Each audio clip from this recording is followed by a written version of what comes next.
看一下啊，给大家看一下这个应该怎么量好坏。充不进电，我们先量电池，看一下总输出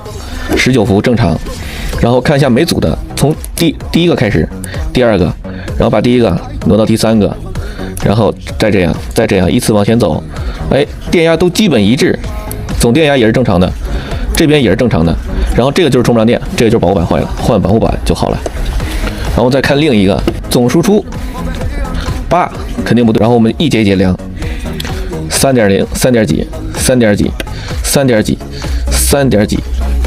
然后再量这个也是3点几，都是3点几，应该是多少？5组，35就是15，为什么量的是8呢？从哪儿断开了呢？也是这样，依次往前走，3点几，然后呢，这个表笔不动，我们量每组的话，不是这个表笔往前走吗？不量，我们现在不量每组，量一下它到底是哪一段坏了，然后